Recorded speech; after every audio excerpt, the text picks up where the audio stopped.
sin presentarme un relato claro de los hechos jurídicamente relevantes, simplemente teniéndome allí 6 horas o más, formulándome preguntas y yo respondiéndolas.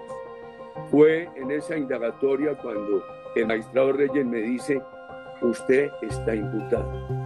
Yo creo que esa falta de precisión, esa falta de claridad, es un elemento que debe considerarse para la solicitud de nulidad.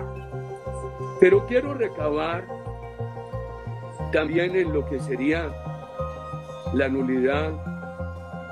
Bueno, ahí escuchamos a diciendo que pobrecito que lo tenían ahí 6 horas escuchando preguntas y respondiendo cosas que ya antes había mencionado, pero eso no fue lo único que dijo en esta audiencia, también dijo varias cositas más. Escuchemos.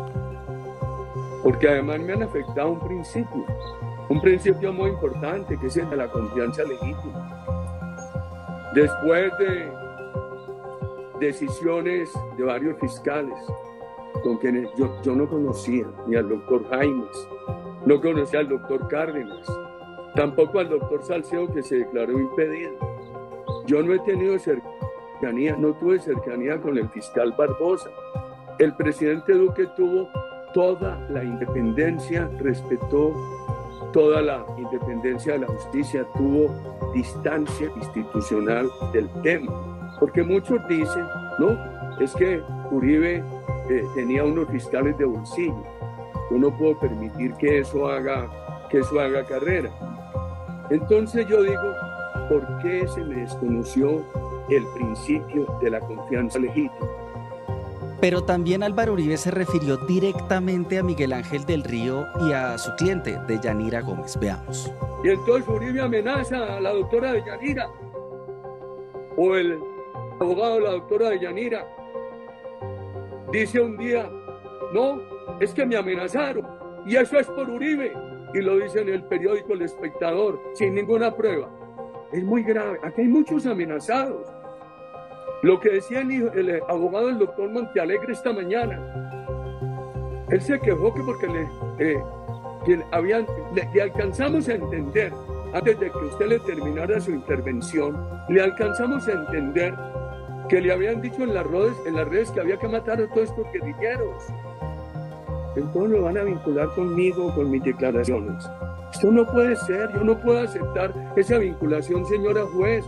Yo he sido un combatiente con elementos de combate nobles, con los argumentos sobre la mesa.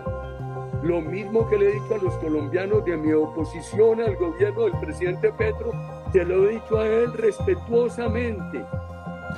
Doctor Miguel Ángel, ¿a usted qué le ha costado asumir este proceso y qué le ha costado también a Deyanira Gómez en términos de seguridad, amenazas, garantías, normalidad de la vida? Mire, yo le voy a decir algo, Julián, que es muy importante que la gente entienda, porque yo escuchaba los argumentos, por ejemplo, del abogado Jaime Granados y decía, es que ella no puede ser víctima, ella no ha sufrido ningún daño.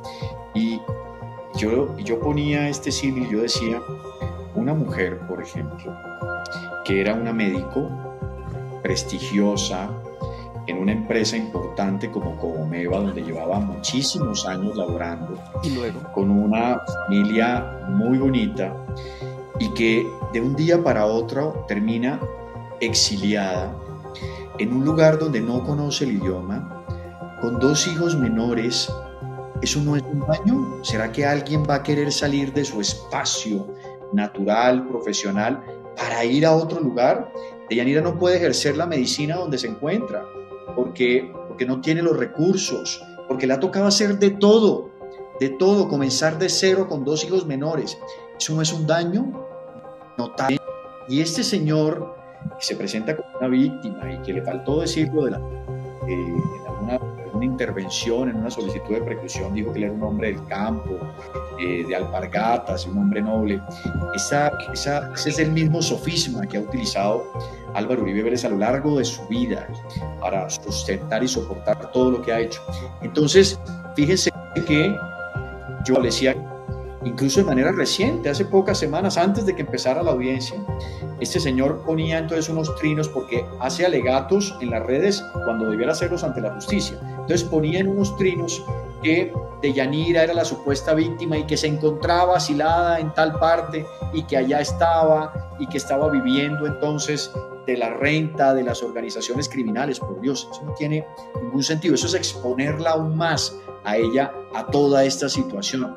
Mire, cuando Deyanira y yo establecimos que ella podría ingresar como víctima a ese proceso, para ella fue un drama muy, muy profundo, porque ella sabía que era exponer su vida.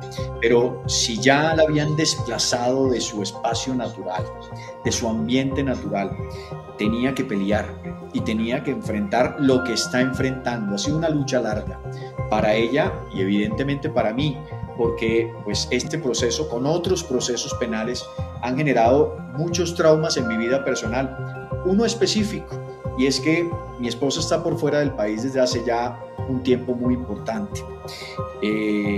La limitación y el trasegar de mi vida se ha visto limitado desde muchas vertientes.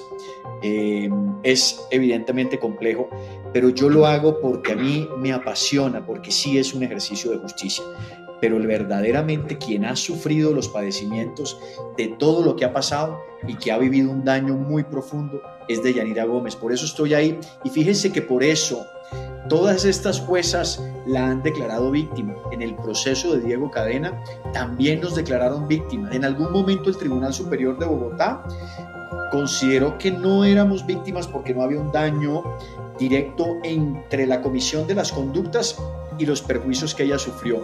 Y finalmente el órgano de cierre, la Corte Suprema de Justicia, estableció que sí era víctima. Y hace una semana, el viernes pasado entonces, finalmente la juez 44 consideró que no solamente era víctima y que había recibido un daño, sino que dentro de esa interpretación había que acudir al enfoque de género. El daño por el hecho de ser mujer y enfrentarte a situaciones de desigualdad y de vulnerabilidad.